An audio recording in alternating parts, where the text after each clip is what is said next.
ketika Allah Ta'ala berfirman di dalam surat Al-Hajj di ayat ke-28, Allah Ta'ala mengatakan wa yadhkuru ismallahi fi ayamin ma'dudat, dan hendaknya mereka mengingat Allah di hari-hari yang ditentukan.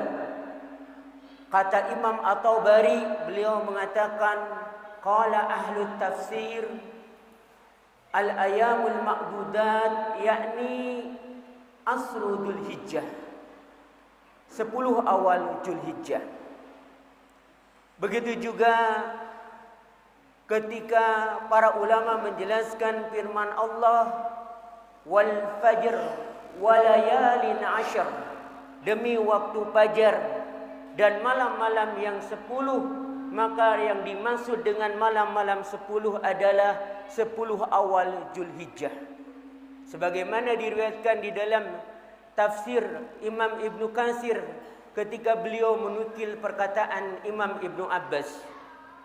Oleh karena itu, di dalam hadis yang dikeluarkan oleh Imam Bukhari di dalam sahihnya, Nabi sallallahu alaihi wasallam bersabda, "Ma ayamun afdalu minhu," atau al-amalu minhu afdal, yakni min asyri Dzulhijjah.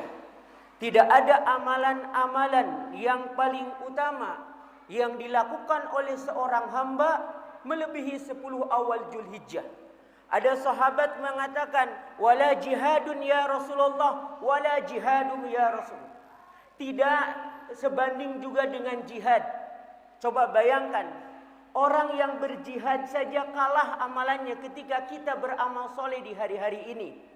Illa rajulun kharaja bi nafsihi wa malihi thumma lam yarji bi syai', kecuali ada orang yang keluar ke medan jihad kemudian ia tidak pulang lagi karena hartanya dirampas, jiwanya dibunuh oleh musuh. Maka orang semacam ini tidak ada tandingannya. Namun ini menunjukkan bahwa amalan utama pun seperti jihad. Jihad itu sebagaimana kita tahu ada dua, ada jihadud dafa', ada jihadud talab. Apa yang dimaksud dengan jihadud dafa'? Ketika kaum muslimin diserang seperti di Suriah, di Palestina, ini jihadud dafa'. Sedangkan yang kedua jihadud talab, ketika sudah tamkin, maka kita wajib menyebarkan Islam ke seluruh pelosok bumi Allah ini. Maka ketika waktu itu Amir telah memerintahkan berangkat, maka harus berangkat. Berangkatnya mujahid menurut para ulama minimal 4 bulan baru pulang. Kalau kita ingin menyamai pahala orang jihad, artinya mujahid berangkat 4 bulan, kita masuk masjid 4 bulan, dan kita sholat tidak berhenti-berhenti hatta mujahid itu pulang kembali. Ini tidak ada yang bisa mampu menandingi. Tetapi amalan-amalan hari ini, kata Nabi, wala jihadun fi sabilillah, lebih utama daripada jihad di jalan Allah. Makanya kajian kita kali ini insya Allah di waktu-waktu utama. Oleh karena itu manfaatkanlah sebaik mungkin, karena ini merupakan hari-hari yang agung. Tema kita sebagaimana tadi disampaikan, bagaimana agar kita bisa kumpul masuk surga bersama dengan keluarga. Insya Allah itulah harapan kita, dan itulah seharusnya semua manusia ke sana. Karena semua kita ini adalah alumni surga, harus kembali kepada surga. Namun, di situ ada hal-hal yang harus kita lewati. Hadirin, saya sampaikan prolognya dulu. Tabiat manusia adalah senang berkumpul dengan keluarga dan orang dekat. Siapa yang tidak bahagia dan gembira ketika berkumpul dengan orang-orang terdekat, kumpul dengan suami, istri, anak-anak, orang tua dan lainnya. Misalkan kita di Indonesia, ketika ada momen kumpul Idul Fitri, walimah, bahkan arisan dan yang lain-lain. Secara umum, ketika mereka berkumpul itu akan merasakan kebahagiaan, betul enggak? Terlebih-lebih nanti ketika kita berkumpul di surga, bagaimana bahagianya. Surga yang di mana dikatakan oleh Nabi, mala ainun ra'at wala udunun sami'at wala khatara ala qalbin bashar. Kenikmatan yang belum pernah terlihat oleh mata, terdengar oleh telinga, dan terlintas dalam hati manusia. Tidak, surga itu nggak bisa dibayangkan, nggak bisa divisualisasikan. Karena saking nikmatnya, kita kumpul di dunia saja terasa nikmat, betul nggak? Makanya ada istilah, ya, istilah orang Jawa, benar atau salah nanti tolong saya betulin ya. Mangan ora mangan waton kumpul, benar nggak mas? Benar. Oh, khawatir salah, kan saya orang Sunda. Nanti ngomong Jawa nanti dianggap salah. Apa artinya? Makan, nggak makan yang penting. Oh itu. Kan itu seperti itu. Meskipun kondisi keadaan serba terbatas, lebih seneng apalagi berkumpul di surga. Nah hadirin, ikhwan dan akhwat, ibu dan bapak yang semoga senantiasa dirahmati dan diberkahi Allah Subhanahu wa taala. Berkumpul dengan keluarga adalah sebuah kenikmatan. Apalagi jika berkumpulnya dalam kondisi penuh kenikmatan, yaitu di surga nanti. Tentu ini adalah kenikmatan di atas kenikmatan. Bisakah kita masuk ke dalam surga bersama keluarga yang kita cintai? Allah telah menjanjikan orang-orang yang beriman akan dikumpulkan dengan anak turunan mereka di surga. Allah Ta'ala berfirman di dalam surat At-Tur di ayat 21. A'udzu billahi minasyaitonir rajim. Walladzina amanu wattaba'athum dzurriyyatuhum biiman alhaqna bihim dzurriyyatahum wama alatnahum min amalihim min syai' kullu imri'in bima kasaba rahim. Dan orang-orang yang beriman dan yang anak cucu mereka mengikuti mereka dalam keimanan, kami hubungkan antara anak cucu mereka dengan mereka, dan kami tiada mengurangi sedikit pun pahala amal mereka. Tiap-tiap manusia terikat dengan apa yang telah dikerjakannya. Ayat ini dengan jelas menyebutkan bahwa orang yang beriman akan dikumpulkan bersama anak turunannya yang beriman juga. Bahkan tidak sekedar anak. Ayat yang lain Allah menjelaskan bahwa akan dikumpulkan bersama bapak-bapak mereka, bersama istri-istri mereka.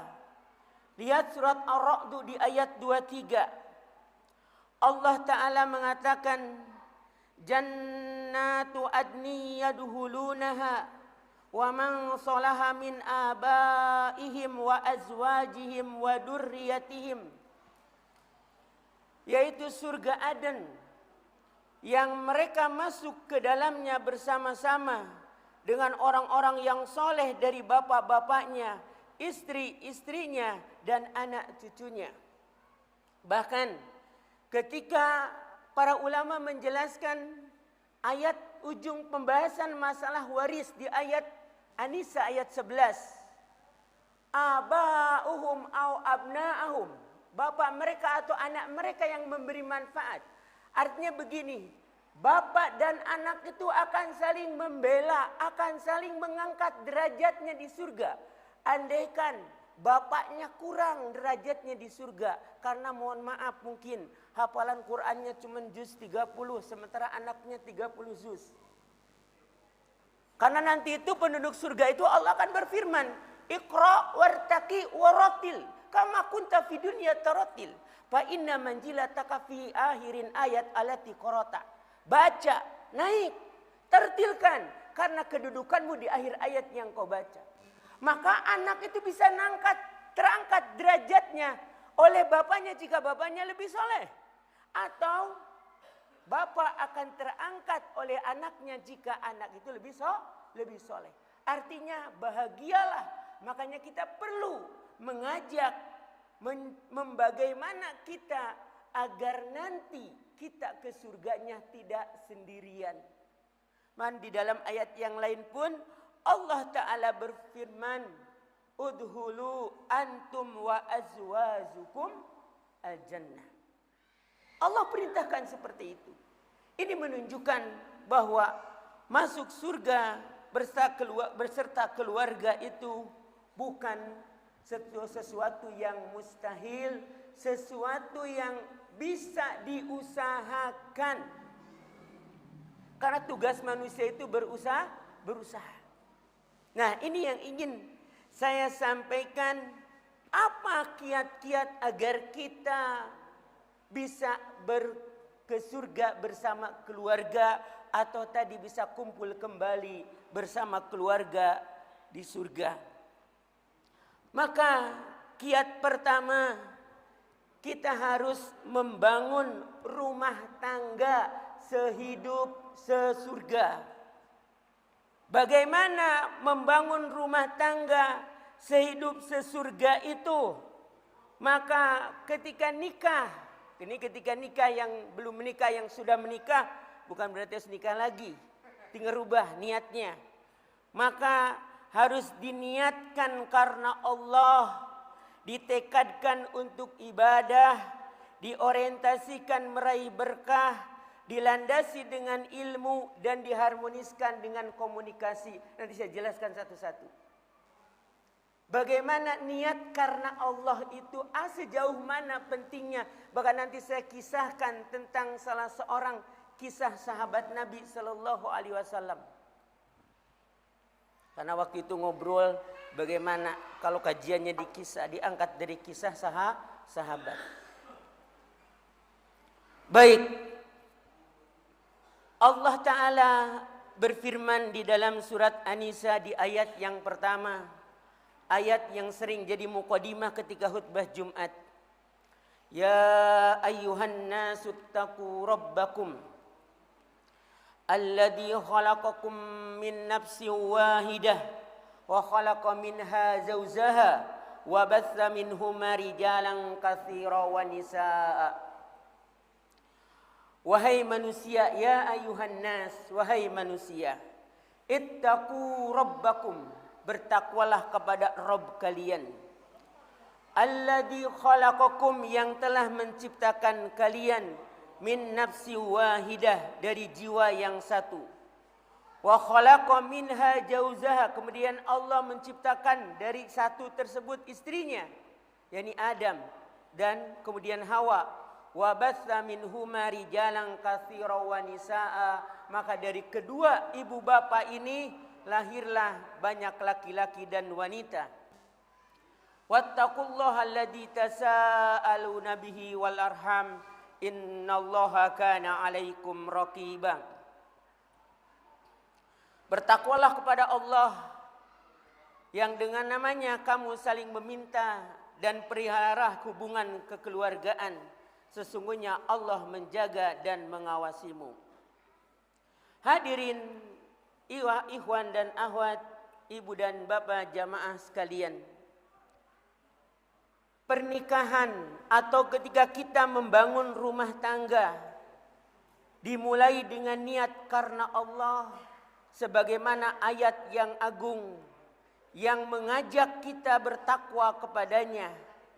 Sebab dialah Zat yang telah menciptakan asal muasal kita dan menakdirkan kita berpasangan sebagai suami istri untuk melanjutkan amanah pengabdian dan memakmurkan bumi, serta meneruskan garis keturunan Bani Adam dengan anak-anak yang soleh dan solehah. Maka di antara makna niat awal, ya, karena Allah niatnya adalah takwa. Apa yang dimaksud? Kalau takwa mungkin sudah pada paham, tapi di sini lebih saya luaskan lagi, ya, yakni menjaga diri kita dari dosa, memelihara pribadi kita dari keji dan mungkar, serta menghindarkan hati dan anggota badan dari kemaksiatan. Sebagaimana Rasulullah sallallahu alaihi wasallam bersabda, lewat jalan Abu Hurairah radhiyallahu an bahwa Nabi sallallahu alaihi wasallam bersabda, salasatun, 3 golongan yang wajib mendapatkan pertolongan Allah. Maka di antara yang wajib mendapatkan pertolongan Allah adalah wannakihu alladhi yuridul afaf. Yani ketika orang berniat ketika waktu menikahnya, menjaga diri niatnya. Menjaga diri dari terjerumus kepada kemaksiatan. Menjaga diri daripada tergoda dari yang haram. Terjerumus kepada perbuatan dosa. Maka Allah akan menolong dia. Lalu niat itu, karena Allah akan mewujud dalam setiap pikir dan rasa. Setiap yang difikirkannya Allah selalu ada di hadapannya. Rasa, di dalam setiap rasanya Allah selalu dihadirkan. Tiap rencana, pertimbangan, gerak dan tindak, serta tiap ayunan langkah. Sebab inilah ibadah yang terindah, seperti yang dinyatakan oleh Imam Asy-Syafi'i rahimahullah. Beliau mengatakan, ibadah terindah adalah memastikan agar setiap kali Allah memandang hatimu, maka dia dapati di sana tiada yang engkau harapi selain pada Allah Subhanahu wa taala. Jadi niat karena Allah itu bukan di mulut. Seluruh dalam tekad, dalam rasa, dalam tindak tanduk, semua Allah disertakan. Itu yang disebut niat karena Allah. Nanti saya jelaskan contohnya orang yang benar niatnya itu. Niat karena Allah juga berarti menafikan segala sesuatu selain Allah yang menggerakkan kita untuk membangun rumah tangga dengan pasangan kita. Sebab segala sesuatu selain Allah adalah fana. Misalkan, maka menyandarkan sebuah perbuatan besar kepada hal yang fana akan menjadikan kedudukan di hati kita cepat menguap dan pergi dan tanpa kembali. Oleh karena itu, dari Abdullah bin Amr bin As, bahwasanya Rasulullah sallallahu alaihi wasallam bersabda, janganlah kalian menikahi wanita karena kecantikannya. Bisa jadi kecantikannya itu menjadi pintu fitnah. Dan janganlah kalian menikahi wanita karena nasab keturunan mereka. Boleh jadi hal itu menjadi sebab kehinaan bagi kalian. Dan janganlah pula kalian menikahi wanita karena harta mereka.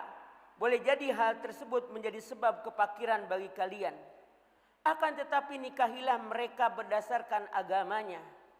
Sungguh kata Nabi, seorang wanita budak berkulit hitam yang telinganya sobek tetapi memiliki agama adalah lebih utama dari mereka. Jadi kalimat memiliki agama di sini garis bawahi bukan sekedar ngaku KTP-nya Islam. Tapi dia mengaplikasikan Islam di dalam hidupnya. Seluruh hidupnya diatur, ditata titinya sesuai dengan aturan Allah. Maka itu lebih baik orang seperti itu. Hadis ini sahih riwayat Imam Ibnu Majah, Al-Baihaqi dan Al-Bazzar. Betapa sementaranya kecantikan karena menua adalah hal yang pasti dan alami. Tanya siapa yang sudah sepuh? Pak Amsor, maaf. Mungkin beda dengan 30 tahun yang lalu, betul enggak? Belum lagi jika menjadi fitnah. Sebab setiap nikmat pasti mengundang dengki. Betul enggak? Ada saja kan? Tanyalah. Betapa bahayanya nasab dan keturunan jika menyebabkan kita dipandang rendah dan hina di sisi mereka yang berdarah biru. Orang yang nikah dengan, mohon maaf, tanda kutip ya, golongan tertentu. Ketika uangnya habiskan dia hilang. Betul enggak? Dianggap mereka lebih lebih utama. Dan betapa celakanya jika harta yang jadikan ukuran kemuliaan menyebabkan diri kita lebih murah dibandingkan dengan benda-benda. Oleh karena itu saya sering sampaikan, orang yang bangga dengan mobilnya harga dirinya lebih rendah daripada oli. Orang yang bangga dengan rumahnya harga dirinya lebih rendah daripada paku. Artinya orang yang membanggakan yang seperti itu karena semua akan senyap. Semua akan hilang. Mari kita jaga selalu niat suci dalam membangun rumah tangga ini. Sebab mereka yang kehilangan niat hakiki dalam segala amal dan tindaknya adalah mayat hidup. Bergerak tapi tak punya arah. Berjalan tapi tak punya tujuan. Berlari tapi tak punya arti. Kita memang punya akal. Yang dimensi fisiknya adalah otak. Anugerah Allah yang luar biasa. Ini mampu menyimpan begitu banyak data. Tetapi hanya dengan menghadirkan hati, kenangan bisa melekat, keputusan yang bermakna bisa dibuat. Hati tempatnya jantung, bukan liver ya, hati itu. Heart, jantung, bukan liver. Dalam bahasa Arabnya adalah qalb, ya. Makanya kita sering mendengar idharul qalb, ya. Yakni Allah letakkan di antara dua titik saat keputusan sering diambil, yakni akal nan di atas, hawa nafsu nan di bawah. Jadi hati itu letaknya di tengah-tengah. Idharul qalb menghadirkan hati. Demikianlah definisi dari hal terpenting dalam ibadah kita, niat. Maka jika seluruh hidup kita adalah ibadah, qalbu memang harus dilibatkan di setiap detak dan detiknya. Barang siapa menyertakan Allah dalam setiap harapan dan niatnya, juga ketika dia menanam harapan itu dalam hati dan jiwa, pasti Allah akan mengabulkan apa yang ia minta. Ini camkan apa yang saya sampaikan ini. Saya ulang lagi. Barang siapa yang menyertakan Allah dalam setiap harapan dan niatnya, juga ketika dia menanam harapan itu dalam hati dan jiwa, pasti Allah akan mengabulkan apa yang ia minta. Kenapa? Ketika seseorang sudah berniat karena Allah, maka dia yang akan mengurus proses akhir dari semua apa yang diniatkan itu. Masa Ustaz? Iya, saya jawab. Masa cuma jaga niat? Iya, saya bilang kayak gitu. Camkan. Mana dalilnya? Saya jelaskan. Oke, kita datangkan dalilnya. Karena omongan tanpa dalil, pembicaraan yang tidak perlu kita dengar. Tentang kisah si Arab Badui berharap mati syahid. Ini kisah itu contoh. Dan kisah itu ibrah dan akan terulang tergantung konsep niatnya. Makanya Allah katakan inna fil qisasi la ibratun ya ulil albab. 60% Quran itu isinya kisah. Kenapa? Karena kisah itu bukan dongeng di dalam Quran itu, dalam sunnah itu, tapi pelajaran akan terulang kembali. Ada kisah, yakni dalilnya yang disebutkan di dalam riwayat yang sahih. Disebutkan ada seorang Arab Badui masuk Islam pada saat itu Nabi masih di Makkah. Setelah itu Nabi hijrah. Ketika Nabi hijrah, beliau mewasiatkan kepada para sahabat untuk memperhatikan si Arab Badui itu dan mengkondisikan supaya nanti ikut hijrah ke Madinah. Para sahabat memenuhi perintah Nabi SAW. Si Arab Badui itu pun termasuk yang ikut hijrah ke Madinah. Mengapa dia disebut Badui?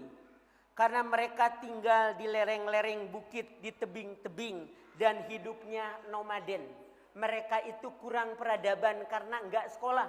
Makanya di dalam Quran pun disebutkan al-a'rabu asyadu nifaqan. A'rab itu Badui, bukan Arab. Ya, al-Arab itu orang Badui, orang pedalaman yang enggak sekolah. Jadi sikapnya itu kadang kasar, emang karena enggak punya pendidikan. Seperti itu. Nah, mereka itu nomaden hidupnya. Kalau di sini sudah habis untuk penghidupannya, mereka pindah lagi seperti itu. Ya. Nah, ketika ya si Arab Badui itu mendapati Nabi hijrah, maka dia pun ikut hijrah. Pada awal-awal Nabi berada di kota Madinah, tentu kita tahu bahwa ada peperangan dan amal jihad seperti jihad Badar, Uhud dan sebagainya. Si Arab Badui itu pun menjadi salah satu yang ikut serta. Ketika peperangan telah usai, si Arab Badui itu sudah pergi duluan sebelum gonimah dibagikan. Padahal gonimah adalah haknya kaum muslimin dalam perang. Makanya di sini ada catatan sedikit. Saya tidak setuju kalau gonimah disebut harta rampasan perang. Kok dirampas? Wong itu memang jadi haknya, betul enggak? Kalau yang namanya dirampas itu yang masih dipegang orang lain. Jadi al-anfal yang tepat artinya adalah harta yang didapatkan setelah peperangan. Rampasan mah ada di orang dirampas kayak gitu. Nah, hadirin jamaah rahimakumullah.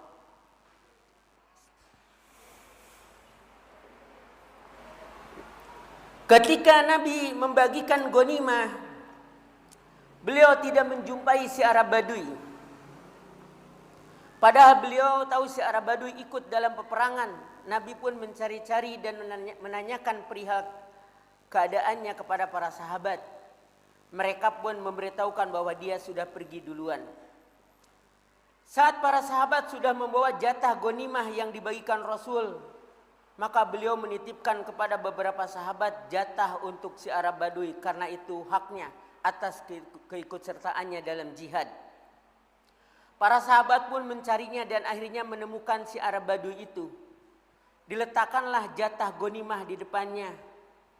Namun si Arab Badui bertanya, "Mahadza?" Apa ini? Ini adalah gonimah yang dibagikan Rasul kepada setiap orang yang ikut berperang. Dan kamu ikut berperang, inilah bagianmu. Jawab seorang sahabat. Maka tampak di wajah si Arab Badui itu raut muka yang tidak suka. Diambillah gonimah itu. Dan ia bertanya, "Mana Rasulullah SAW?" Para sahabat pun menunjukkan keberadaannya. Si Arab Badui itu lalu mendatangi Rasulullah dengan membawa gonimah yang menjadi bagiannya.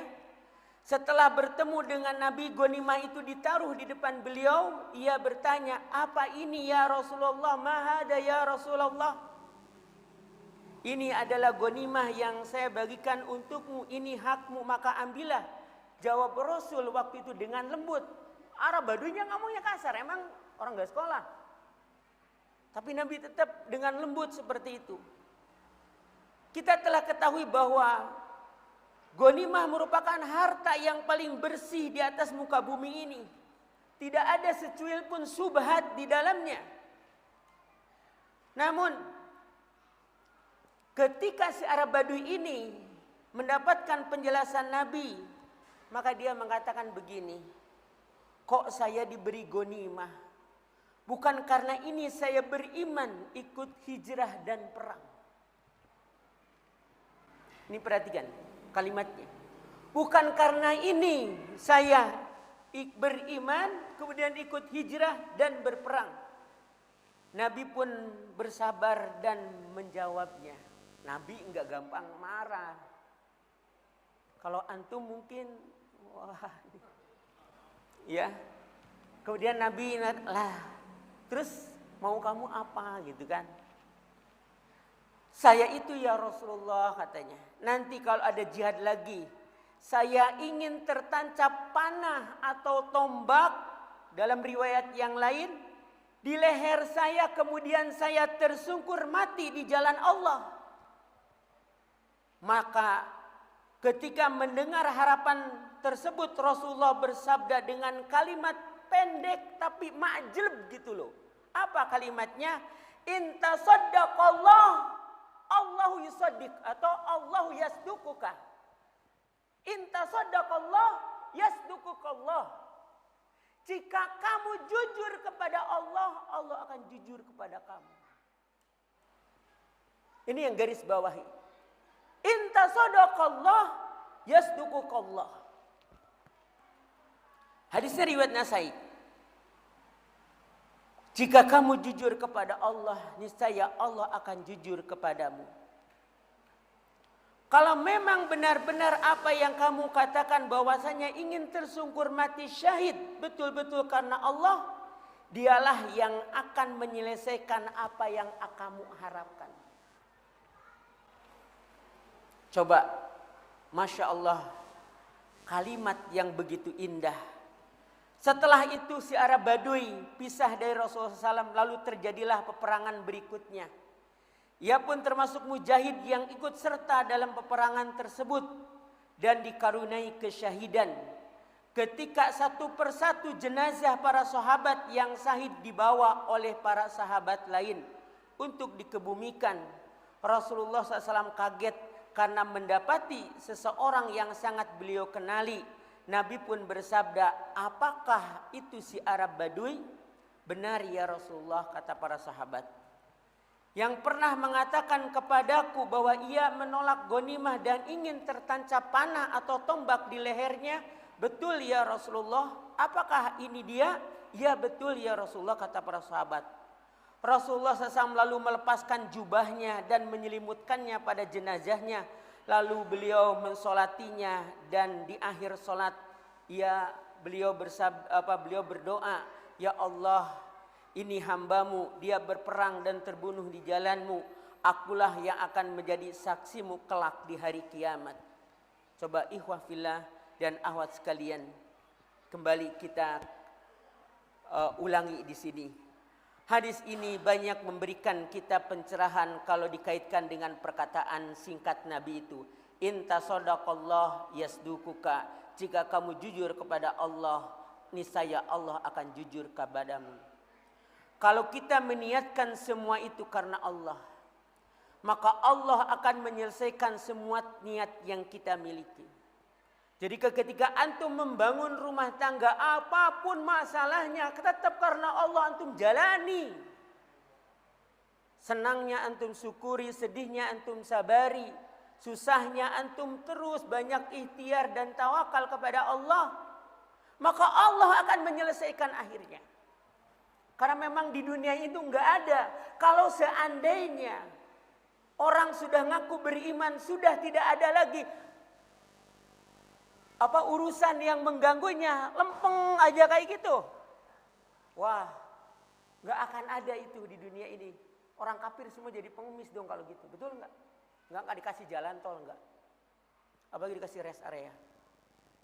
Enggak, Pak. Betul, Pak. Karena memang seperti itu hidup dunia ini. Ya. Jadi kalau kita memiliki harapan dan ingin terwujud dalam kehidupan lalu hanya mengandalkan kekuatan sendiri, manusia itu lemah karena manusia itu tertawa dan menangis saja harus menunggu kehendak dari Allah. Betul enggak? Tetapi kalau kita memiliki harapan dan ingin terwujud dalam kehidupan, maka kunci pertama adalah harapan itu harus semata karena Allah. Harapan itu walau di mata orang lain dipandang mustahil, tetapi selama dikaitkan kepada Allah, maka proses akhirnya akan diselesaikan Allah.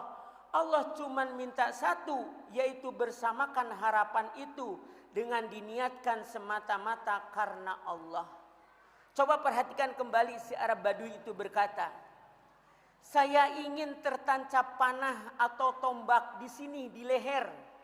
Ya Rasul, kemudian saya tersungkur mati di jalan Allah. Ternyata hadirin, wafatnya bukan karena dipukul, ditendang atau ditebas pedang. Namun Allah mengabulkan persis dan detail sebagaimana yang ia inginkan. Allah tidak matikan ia karena tusukan pedang, karena tusukan pada perut atau karena tebasan pedang pada kakinya. Sekali lagi ia diwafatkan persis dalam redaksi kalimat yang ia ucapkan di hadapan Rasulullah sallallahu alaihi wasallam. ketika beliau mewasiatkan agar mengikhlaskan niat karena Allah, dialah yang akan menyelesaikan proses akhirnya. Itulah jawaban dari sekian permasalahan. Yang pertama, kalau ingin masuk surga bareng sekeluarga, ketika membangun keluarga itu, semuanya Allah dulu yang dihadirkan. Semuanya dalam apapun gerak-gerik semua, hayal pikir semua Allah libatkan di sana. Makanya orang beriman ini ketika mau begini Allah ridho enggak. Ketika mau gini Allah ridho enggak. Hadirkan. Hatta orang tuh mau makan sekalipun, maka dia itu harus hadirkan apakah Allah ridho atau tidak. Jadi bukan yang didahulukan adalah mood atau tidak, suka atau tidak. Tapi Allah. Orang yang jujur kepada Allah, Allah akan menyelesaikan akhirnya. Apapun ini. Termasuk nanti masuk surga. Karena begini. Sekali lagi bukan berarti orang yang karena Allah itu akan lempeng-lempeng saja. Tidak. Yang namanya hidup akan pasti mengalami guncangan hidup. Orang para nabi saja manusia paling dicintai oleh Allah.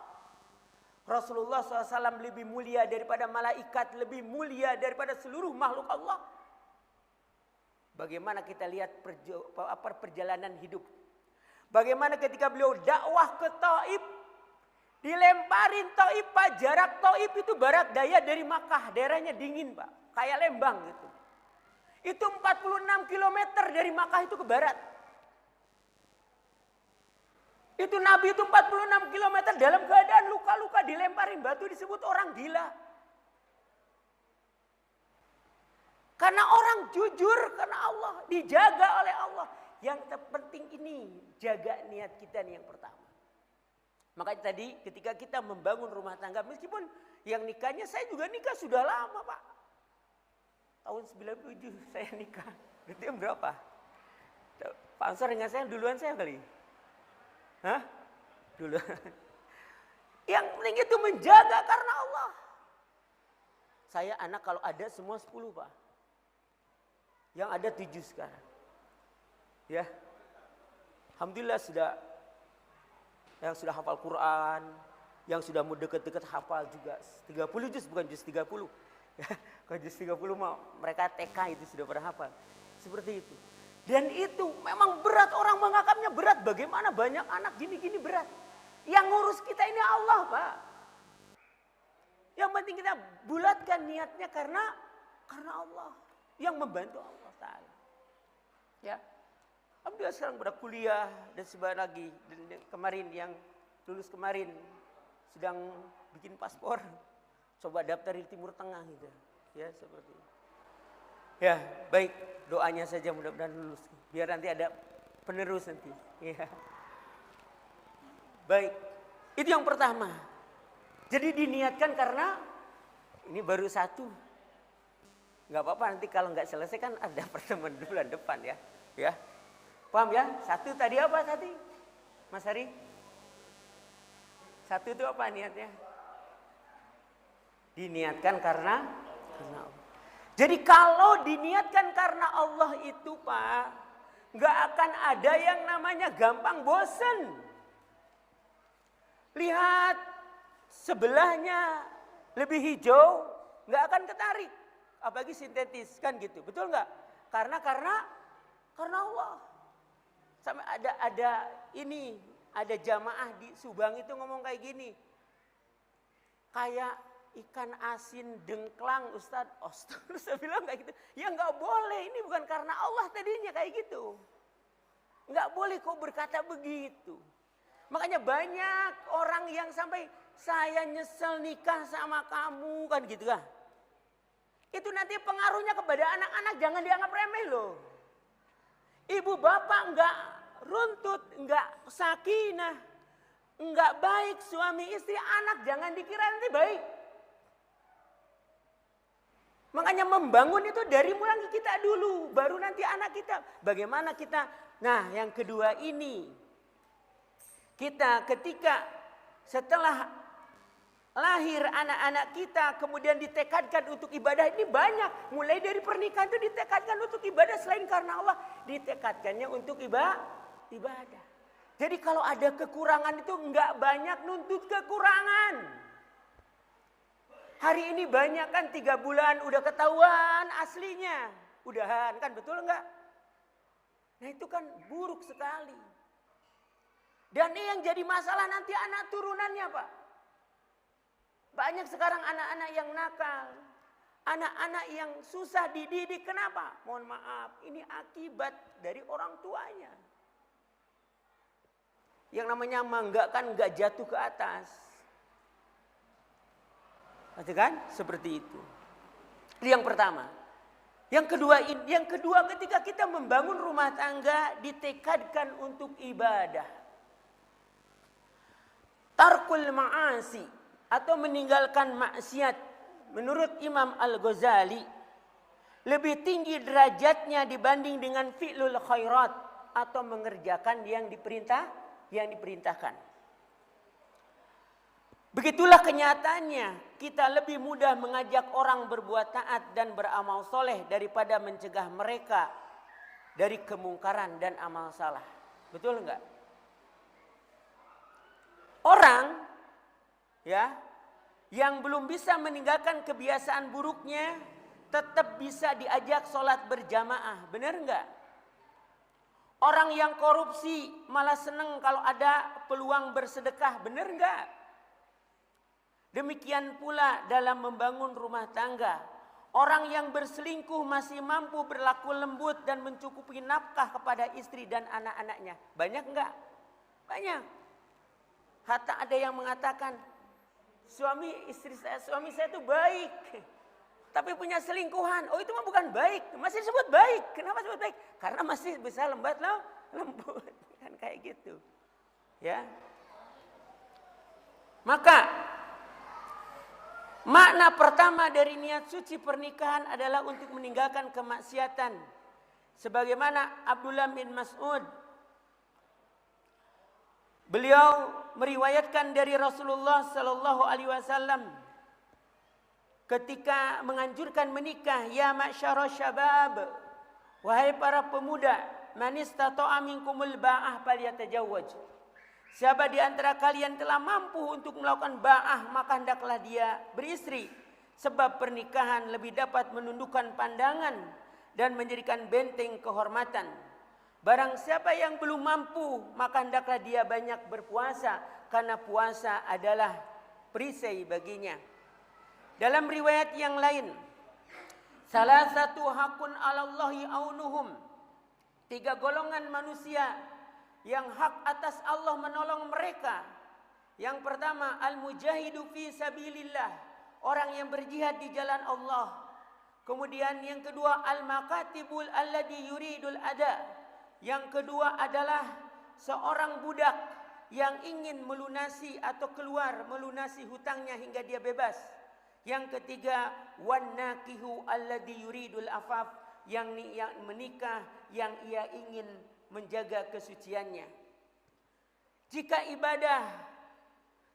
ibadah salat dibatasi dengan takbir hingga salam, jika ibadah puasa dimulai sejak terbit fajar hingga terbenam matahari, jika ibadah zakat dihitung setelah sampai nisab dan memenuhi haulnya, dan jika ibadah haji dimulai dari berniat ihram di miqat dan diakhiri dengan tahalul, maka sesungguhnya pernikahan atau membangun sebuah rumah tangga sebagai ibadah dimulai sejak ijab kabul diucapkan dan diakhiri sampai keduanya menapakkan kaki di surga. Betapa lama waktunya, betapa panjang masanya, dan betapa dahsyatnya karena segala sesuatu di dalamnya bernilai pahala. Ya, bernilai pahala dalam hal yang duniawi hingga yang paling ukhrawi, nikah itu berpahala. Contoh, di dalam masalah duniawi saja yang manusia pun membutuhkan. Ketika sahabat Nabi menjelaskan tentang sedekah, Nabi mengatakan wa fi bud'i ahadikum shadaqah. ketika kalian mencampuri istri-istri kalian adalah sedekah. Maka kemudian sahabat bertanya, ya Rasulullah, ayati ahaduna sahwatau ayakuna fiha ajrun. Apakah kami ketika menyalurkan syahwat-syahwat kami diberikan pahala? Apa kata Nabi? Apa ra'aitum lau adu'aha fil haram? Apa pendapat kalian kalau itu diletakkan di tempat yang haram? Lakana alaihi wijrum. Tentu itu jadi dosa. Coba perkara yang seperti ini saja ibadah, betul nggak? Apalagi yang lain-lainnya dalam ibadah itu. Dan ini hanya didapati oleh orang-orang yang niatnya baik. Niatnya karena Allah. Seperti ketika dia bekerja mencari nafkah, berangkat pagi, pulang sore, buka toko, buka pagi, tutup malam, dan sebagainya. Tidak semua orang diberi pahala. Kecuali yang punya niat saja karena Allah. Karena ini perintah Allah. Hatta orang menikah sekalipun, tidak semua dapat pahala. Padahal menikah itu tadi perkara duniawinya ibadah, apalagi ukhrawinya. Sampai ketika Nabi menghibur para sahabat, kan hadis ini itu tentang waktu itu asbabu wurudnya adalah tentang para sahabat-sahabat yang kekurangan harta. Mereka datang kepada Nabi dan berkata, ya Rasulullah, dahaba ahlul dusur bil ujur, yusalluna bi kama nusalli, wa yasumuna kama nasum, wa yatasaddaquna bi fuduli amwalihim. Jadi mereka ngiri itu dalam kebaikan, karena orang-orang kaya bisa beramal soleh. Nabi jelaskan kebaikan-kebaikan sampai kebaikan tadi ketika seseorang mencampuri istrinya sekalipun. Jadi artinya ini harus jadi ibadah agar kita sampai surga. Karena kalau bukan ibadah hilang. Kenapa? Uang amal kita bakal dihitung nanti.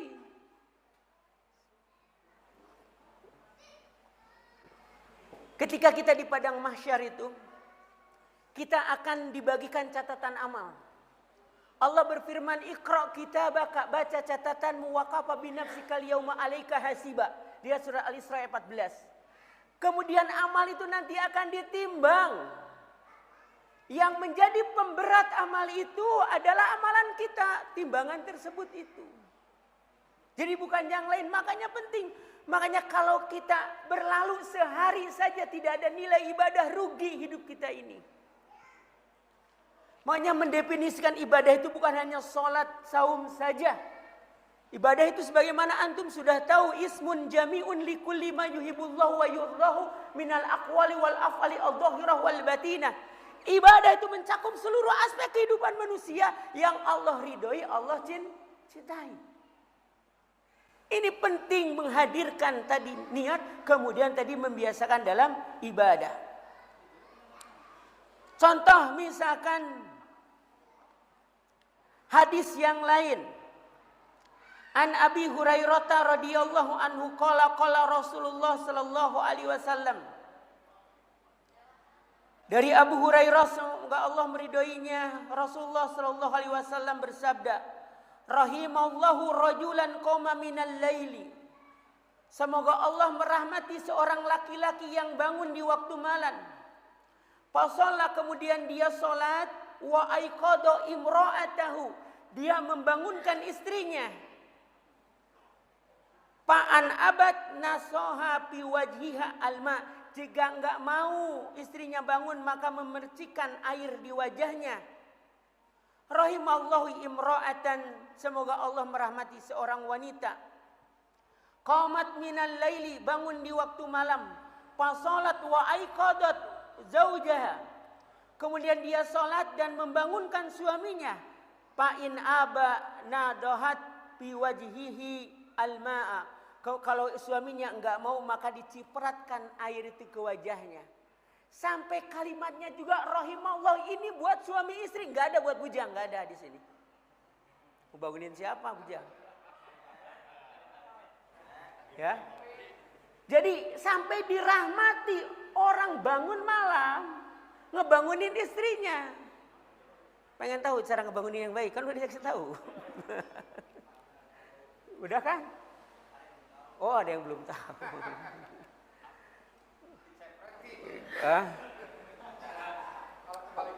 Bukan disiram, diciprati. Kalau misalkan susah diciprati, wudu yang agak basah jangan dihandukin. Nanti antum wudu, bangunin wajah antum, digituin ke wajah istri antum gitu. Dibangun gitu. Kalau kata ibu-ibu di sana, di kajian di sana di Lembang itu mah nggak bangun Ustaz jadinya katanya. Iya. Ini makanya jadi memang nikah ini dalam membangun rumah tangga ini semuanya nilainya ibadah coba. Nggak ada hadis ini buat seorang nggak ada. Tapi hanya yang sudah menikah. Yang punya istri. Makanya nggak baik memujang itu. Kalau misalkan sampai Ibnu Mas'ud itu kalau seandainya aku tahu besok hari kiamat dan aku hari ini masih membujang, aku akan menikah hari ini. Karena meninggal dalam keadaan menikah itu lebih baik, ya. Dan semua orientasi di dalam menikah, membangun rumah tangga, ngurus anak, mendidik anak, semua adalah ibadah. Bahkan Nabi memberikan jaminan yang punya 3 anak wanita. Tidak ada punya 3 laki-laki wanita. Jadi yang belum punya anak wanita segera gitu ya. Barang siapa yang punya anak 3 wanita. Dalam riwayat yang lain 2. Kemudian sampai mereka ke pelaminan dipinang oleh laki-laki yang soleh. Maka ketiga atau kedua anak wanita tersebut merupakan tameng dari neraka untuk orang tuanya. Jadi ngurus anak itu ibadah. Nggak usah bilang capek nak, kamu ngurus kamu tuh capek ibu teh. Nggak usah lah ngomong kayak gitu, udah semua juga tahu capek, betul nggak? Suami pulang kerja teh capek, ya nggak usah bilang, nanti hilang pahalanya.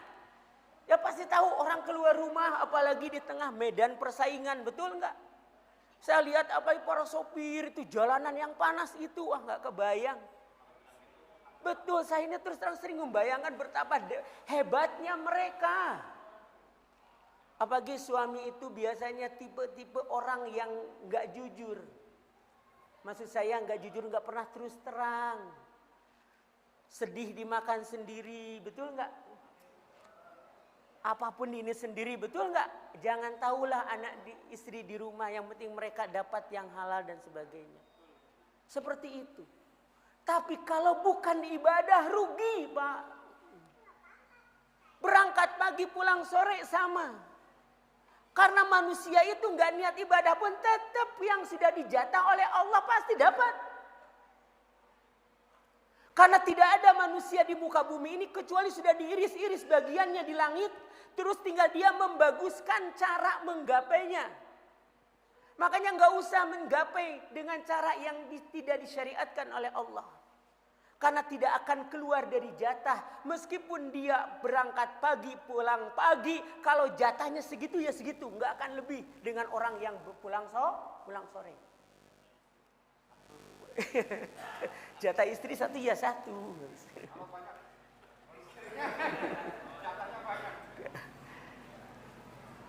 Baik ya. Jadi itu. Nah, itu yang ini baru 2. Soal jawabnya kapan? Pada duhur. 10 menit lagi. Ini kan belum selesai. Berarti bulan depan lanjutin. Ya. Karena kan tadi, jadi kita ini tadi diniatkan karena Allah, dipakai dibiasakan untuk ibadah. Kemudian nanti yang ketiga diorientasikan untuk barokah. Artinya setiap gerak-gerik yang disebut berkah itu asalnya itu dari kalimat birkah. Tahu birkah kan? Apa birkah? Kolam, belakang birkah. Birkah itu tempat air. Kata para ulama maksudnya kasratul khair. Banyaknya kebaikan. Jadi diorientasikan ketika kita membangun rumah tangga itu menuai banyak kebaikan seperti itu. Tadi yang saya dijelaskan pertama, urusan dunianya saja bernilai pahala, apalagi urusan ukhrawinya. Jadi semua itu adalah berpahala. Jangan sampai kita ini luput begitu saja. Enggak ada pertanyaan dulu sekarang, nanti pada duhur. Terserah panitia ini. Kalau saya mau lanjutin boleh. Cuman enggak akan selesai. Pertanyaan dulu. Ya, jadi baru 2 ya. Mungkin ada pertanyaan dulu, monggo. Dari ibu-ibu juga silakan dikasih kertas saja. Pertanyaannya boleh termasuk juga, sekarang kan kita masalah kurban, masalah Idul Adha yang berbeda ini, bagaimana sikap terbaik? Nanti saya jelaskan dalil-dalilnya. Mangga.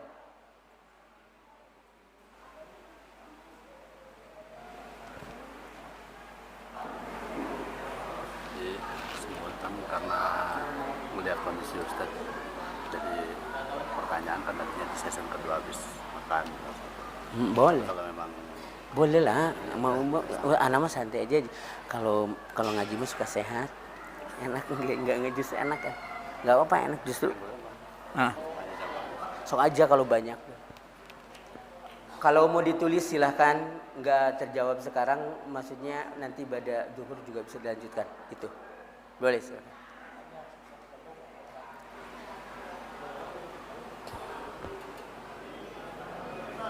Iya silakan. Iya. Biar kedengar.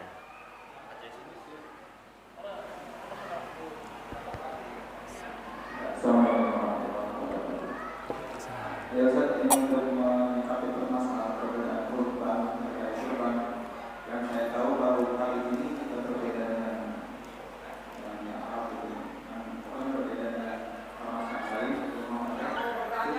Untuk itu kita sebagai, ya maksudnya menyikapi seperti apa sih?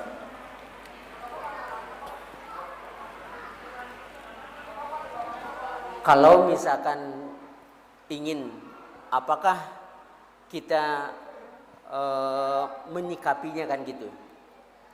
Begini, yang pertama kita kalau apa penyebab perbedaan di Mekah dan di Indonesia berbeda kan gitu awalnya.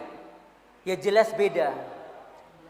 Karena Mekah dan kita ini kalau menurut hitungan hari, menurut hitungan Qamariyah, Syamsiah, itu bedanya 4 jam. Tahu? Qamariyah. Berdasarkan hitungan matahari. Kita ini bedanya dengan Arab Saudi cuma 4 jam. Jadi di Arab Saudi sana sekarang baru jam 8 pagi di sana, ya. Nah, kalau menurut ukuran Syamsiah bedanya 20 jam. Duluan di sana.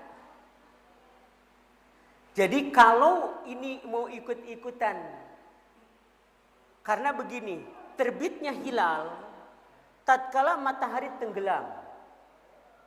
Tatkala matahari tenggelam. Dan itu negeri yang paling barat, yang paling duluan. Indonesia itu belakangan. Kalau misalkan ini sebentar, saya ini bukan mau memponis dulu. Kalau mau hitung-hitungan gitu. Jadi kalau kita misalkan sekarang mau puasa, kalau puasa dari hari ini juga nggak apa-apa sebenarnya kan. Kalau mau puasa Arafahnya nanti hari Jumat misalkan. Karena ngikuti Saudi Arafah kan kayak gitu. Apa benar kayak gitu? Salah. Wong di kita mah belum tanggal 9. Paham nggak? Karena perhitungan itu kan Ustaz, kan puasanya puasa Arafah, sedangkan Nabi mengatakan al-hajju Arafah. Iya. Ingat, adanya wukuf Arafah itu tahun ke-10 Hijriah ketika Haji Wada. Sedangkan puasa bulan tanggal 9 Zulhijjah itu sudah mulai di tahun 2 Hijriah. Lihat dalam Fathul Bari, kata Imam Ibnu Hajar Al-Asqalani. Jadi sebelum ada wukuf saja Nabi sudah biasa puasa bulan Zulhijjah. Wukuf itu setelah Nabi melakukan haji wada, dan itu di tahun ke-10 Hijriah. Jadi bukan karena ada wukuf puasa Arafah, itu memang karena tanggal 9. Jadi kalau orang nanti kurban hari Sabtu di sini, berarti belum hari raya di sini. Memang karena belum waktunya, beda 20 jam. Kalau mau hitungan bulan, kalau mau betul hitung-hitung mau kayak gitu, Pak. Pakai hilal-hilalan. Indonesia dengan sana itu pakai matla yang beda, emang beda. Jangankan kita Syam. Syam itu meliputi Suriah, Libanon, Israel, Palestina, Yordania. Dengan Madinah saja beda. Waktu di zaman Muawiyah, orang-orang di Syam itu hari Jumat udah puasa. Kata Ibnu Umar, kami melihat hilalnya malam Sabtu, maka kita hari malam Sabtu. Itu satu wilayah Timur Tengah. Ini bukan ikut-ikutan pemerintah, oh itu ikut pemerintah. Ya orang ikut pemerintah nggak apa-apa, orang pemerintah kalau benar itu kan betul nggak? Jadi Departemen Agama mengatakan kemarin tidak terlihat itu bukan main-main, orang para ahli. Kawan-kawan saya itu banyak dari astronomi, Pak. Ada yang perempuan, awat.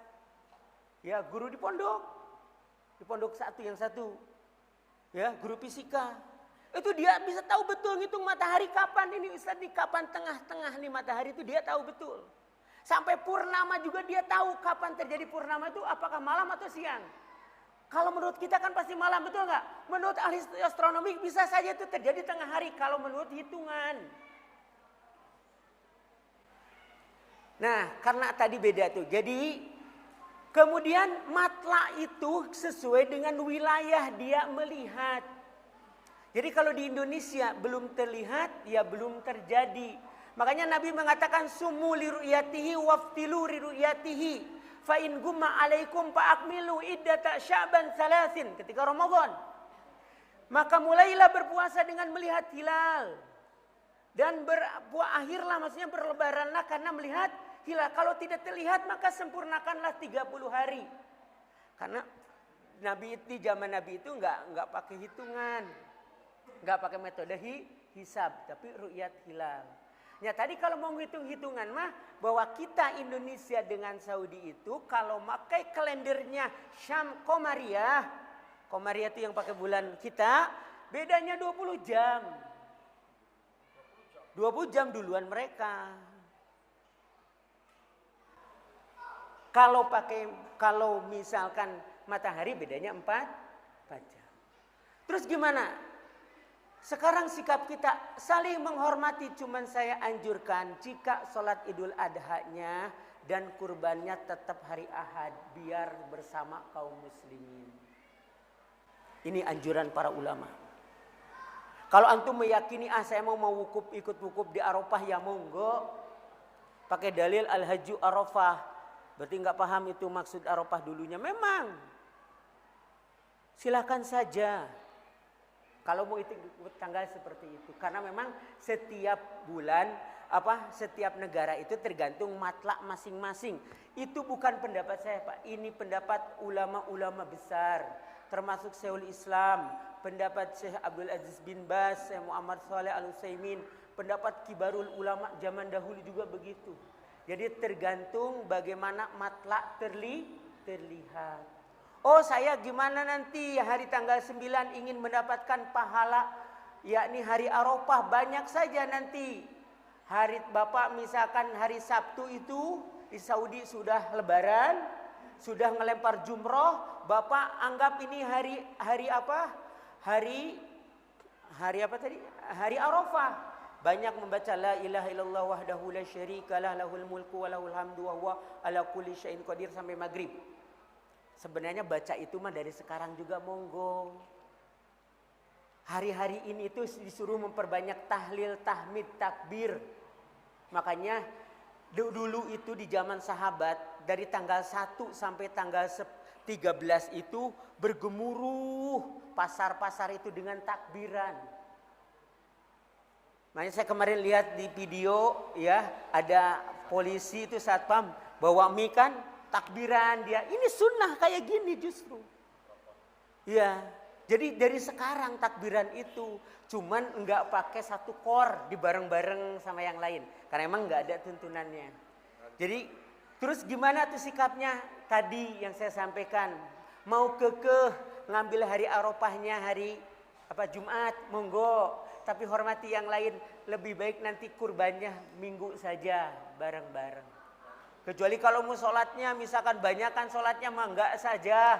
Itu mah tapi nanti lebih baik mah nanti ngikuti banyakan orang. Itu lebih baik. Dan lebih kelihat persatuan kaum muslimin. Ini yang harus diperhatikan juga. Paham ya Pak? Paham ya itu ya? Jadi sikap seperti itu. Allahu a'lam. Enggak usah lah, biar.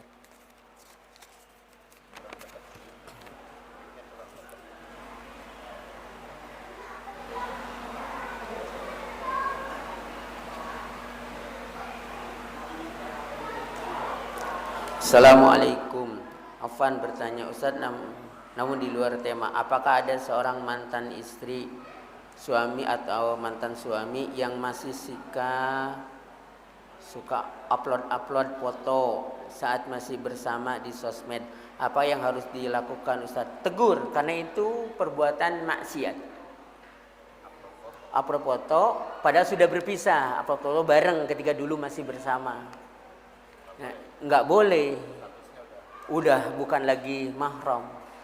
Kalau anak-anaknya mungkin menyimpan tidak masalah karena enggak ada status mantan. Kalau suami istri, mantan suami istri tidak boleh seperti itu. Itu haram hukumnya. Itu pintu perbuatan zina.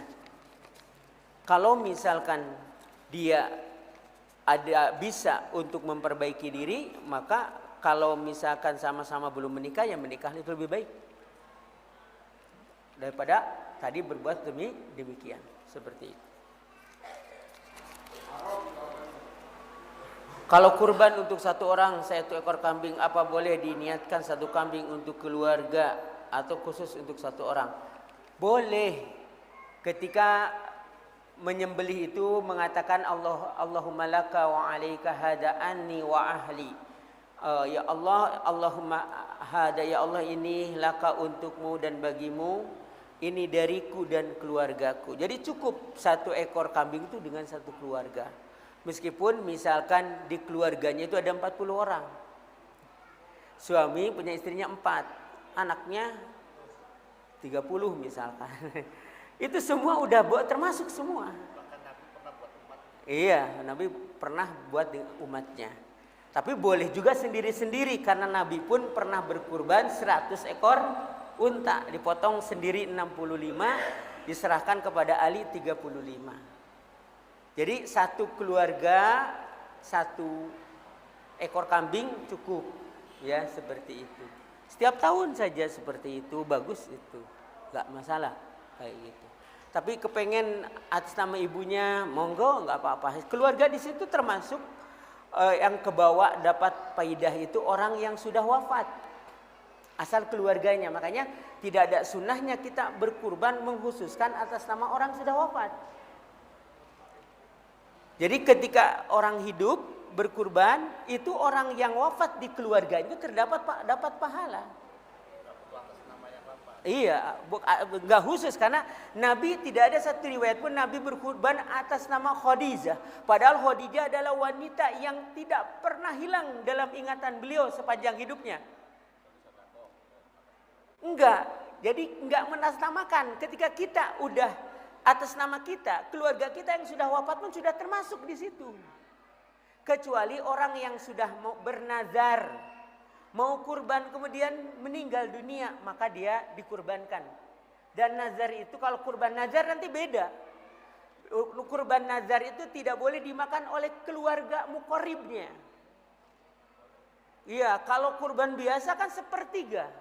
Misalkan kambing 20 kilo. 20 kilo kan boleh 7 kilo itu dimakan tuh sekeluarga kan boleh. Karena daging kurban tuh boleh dilamakan tidak masalah. Enggak. 1/3 saja. Tidak ada bagian khusus. Bebas. Nah, ini masalah kurban ya. hendaknya orang yang mampu untuk berkurban hendaklah berkurban. Karena Nabi Shallallahu Alaihi Wasallam bersabda, fa innahu la yu'ta bi kuruniha wa adfariha wa as'ariha atau kama qala, sesungguhnya nanti di hari kiamat dia akan diberikan, maksudnya jadi saksi kakinya, tanduknya, kemudian bulunya. Coba sekarang saya tanya, ada gak oseng bulu? Nggak ada kan? Punya restoran, siapa namanya? Mang Wasim. Ada nggak tongseng kuku domba, ada nggak? Oh, nggak ada. Tapi di akhirat itu berharga sekali, Pak. Saking Allah menghargai orang yang berkurban itu seperti itu. Maka hendaklah kita senang ketika diberikan kemampuan oleh Allah, maka lakukan. Jangan khawatir, udah jangan mikir yang lain-lain, insya Allah yang lain-lain nanti tidak ada lagi. Seperti itu. Kalau sudah ketika datang waktu kurban kita bisa berkurban, berkurbanlah. Ya, seperti itu. Dan kalau bisa membeli kurban itu yang terbaik, jangan yang paling uangnya banyak. Kalau urusan beli kurban itu cari yang paling murah. Ya kalau lumrah lah, kalau orang nggak nawarinnya nggak. Oh kata siapa ya, orang jual beli mah hukumnya boleh, kata siapa.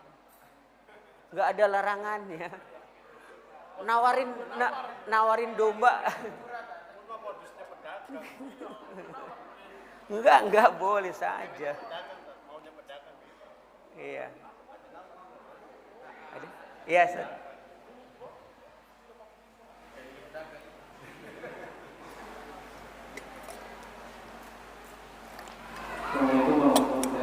Assalamualaikum warahmatullahi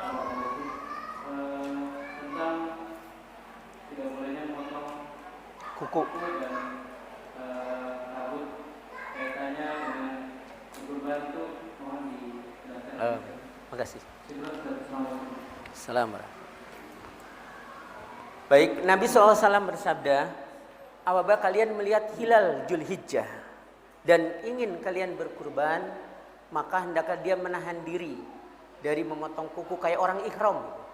Menahan kuku, gunting kumis ataupun bulu-bulu dan yang lainnya sampai hewannya disembelih. Jadi kalau orang ihram itu sampai dia tahalul. Kalau haji mungkin tahalul awal, seperti itu, ya. Nah, ini hikmahnya adalah kita mentaati perintah Allah. Seperti orang ihram, ya, ketika dia mikot. Mikot itu kan ada dua, mikot zamani dan mikot makani. Mikot tempat misalkan, dia mau haji. Sampai di mikot, kalau mau haji itu di tempat dia tinggal. Biasanya kalau dulu ada hari tarwiyah. Sekarang hari tarwiyah sudah dihapuskan pemerintah Arab Saudi, jadi tidak ada, mulai haji itu tanggal 9.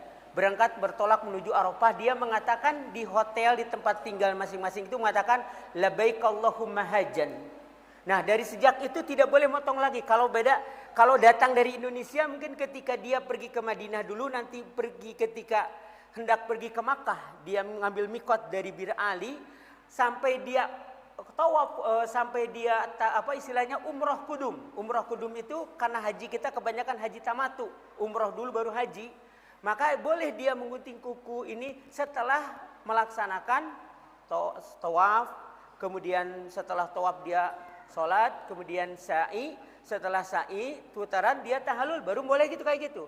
Nah sama orang-orang yang kurban itu dianggap seperti itu, membawa hewan ininya, kan haji juga ada yang membawa hewan ininya sampai disembelih tanggal 10 seperti itu. Jadi itulah. Ini adalah sunnah Nabi, hendaknya yang mau kurban jangan motong kuku, jangan motong apa-apalah kulit-kulit yang kecuali terkelupas sendiri, bulu-bulu yang menempel di dalam tubuhnya. Tapi khusus orang yang atas nama mudohi saja. Misalkan Ustadz, antum saja. Sementara istri antum tidak mesti, anak antum tidak mesti seperti itu. Jadi seperti itu. Dan ini bentuk ketakwaan lain. Jadi yang terpenting, apa sih katanya faidahnya seperti ini? Inilah cara kita taat kepada Allah, melaksanakan sebagaimana perintahnya. Seperti itu. Apa? Iya, jadi enggak nanya ininya apa kayak gitu, enggak seperti itu.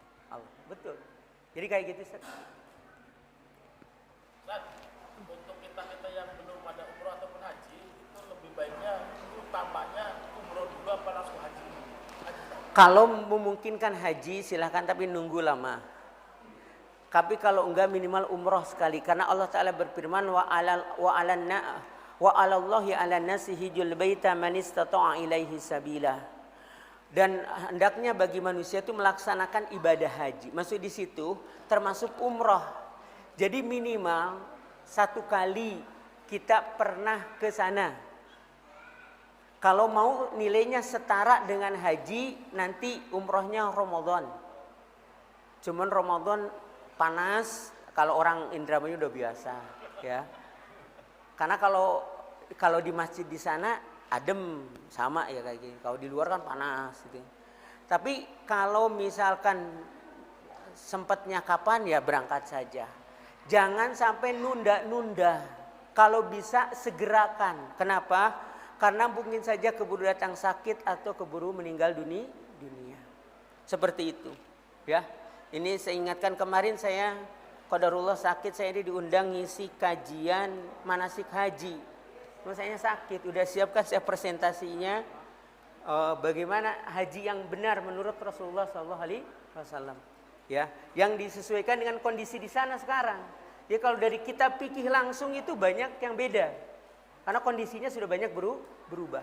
Ustaz, ada pertanyaan, ada orang punya utang tapi pengen kurban, boleh nggak katanya? Kalau seandainya dia punya mampu untuk bayar utang setelah di selain kurban, tapi digeserkan misalkan setelah kurban dia bayar karena sudah ada jaminan untuk bayar utang tersebut, maka boleh. Ada jaminannya. Kalau nggak ada jangan bayar utang dulu, karena hutang adalah kebutuhan atau kewajiban yang harus disegerakan. Termasuk umroh dan haji. Jadi segerakan dulu hutang, ya bayar hutang dulu. Makanya jangan sekali-kali mengikuti umroh atau haji dengan utang dulu. Nah, yang jadi itu lebih masalah lagi. Lebih buruk lagi, hajinya enggak, umrohnya enggak. Contohnya bulan depan dapat arisan misalnya nih. Berhubung lebaran hajinya bulan ini, jadi utang dulu gitu. Boleh. Ya? Boleh. Yang penting ada yang di... Iya, ada ini. Jadi kalau yang enggak boleh itu, dia itu tidak punya gitu. Masih belum ada gambaran. Jangan kayak gitu, jangan. Kalau sudah ada gambaran enggak apa-apa ngutang dulu seperti itu. Kalau diumrohkan. Umrohkan. Gimana maksudnya? Dia punya utang, seorang punya utang. Kan harus mendahulukan utangnya daripada umroh atau haji atau berkurban ya. Nah ini kalau diumrohkan, ada yang mau umrohkan dapat hadiah. Berangkat aja umroh. Mudah-mudahan mudah-mudahan punya utang. Nanti insya Allah, karena begini, di antara faidah umroh itu adalah menghapus kepakiran sebagaimana karat besi, api menghilangkan karat di besi seperti itu. Jadi kalau mau diumrohkan berangkat saja. Karena dibayarin ya. Iya, kan dibayarin bukan berangkat boleh sendiri.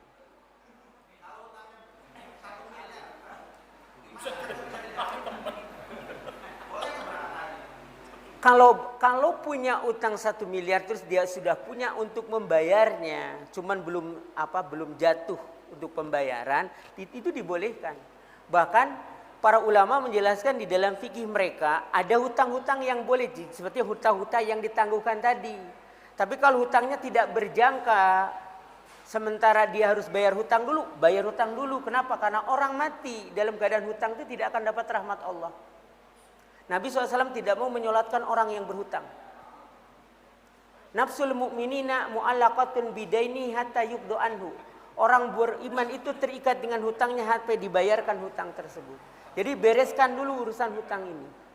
Karena sampai akhirat pun hutang tidak dibayar itu tidak akan pernah masuk surga. Orang-orang mati syahid saja tidak masuk surga ketika punya hutang, mereka akan tertahan di Al-A'raf. Apalagi yang tidak syahid. Tidak, hutang itu tetap hak adami harus dibayarkan.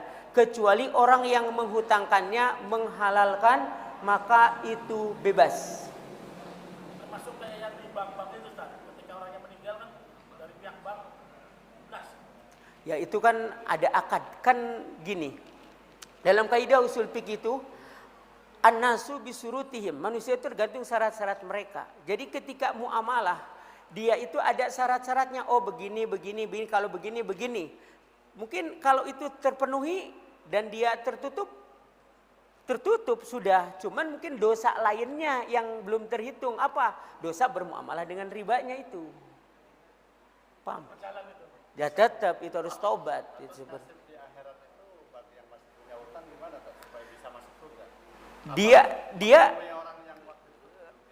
Dia nanti itu akan Allah pertemukan dengan orang yang dihutangi. Kemudian kalau dia punya amal soleh, amal solehnya akan dibayarkan sebagai bayar hutang ketika hutang di dunia. Jika dia tidak punya amal soleh, kalau misalkan amal solehnya habis karena bayar hutang, sementara hutangnya masih ada, maka dia akan menanggung dosa orang-orang yang ia hutangi. Jadi bukan remeh urusan hutang itu. Ini hendaknya ini diperhatikan sekali. Makanya nanti ini kalau rumah tangga orientasinya adalah ibadah, orientasinya adalah berkah, maka akan nihil hutang.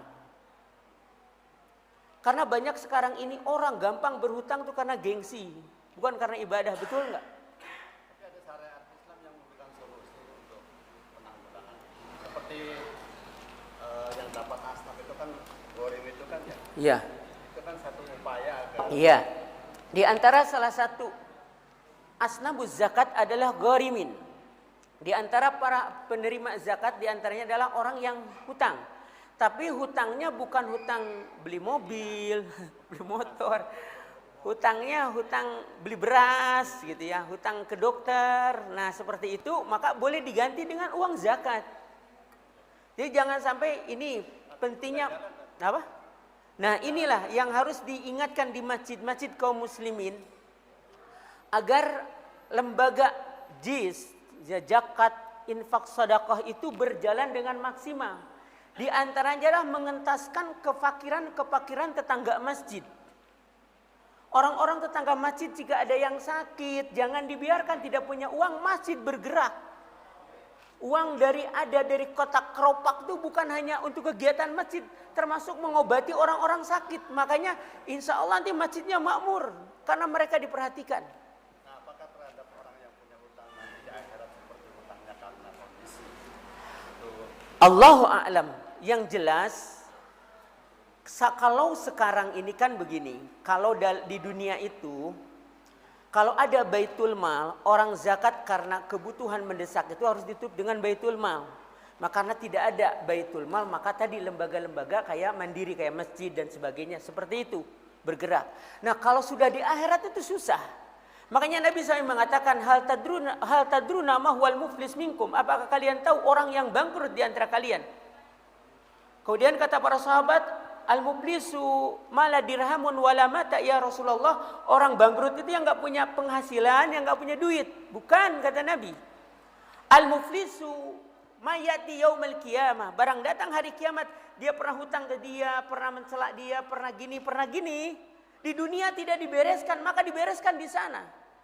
Yakni dibayar dengan kebaikan-kebaikan dia. Jika dia tidak punya kebaikan, dia akan menanggung dosa-dosa orang lain.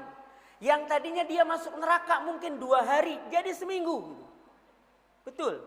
Selama imannya tidak hilang, tetap dia akan masuk surga. Tapi dia disiksa dulu di dalam neraka. Dan membayar dosanya seperti itu. Makanya gini, prinsip hidup seorang muslim itu carilah kawan sebanyak mungkin. Terutama ahli tauhid. Sama-sama ngaji. Karena pertemanan yang tidak diikat dengan ikatan tauhid tidak ada faidahnya.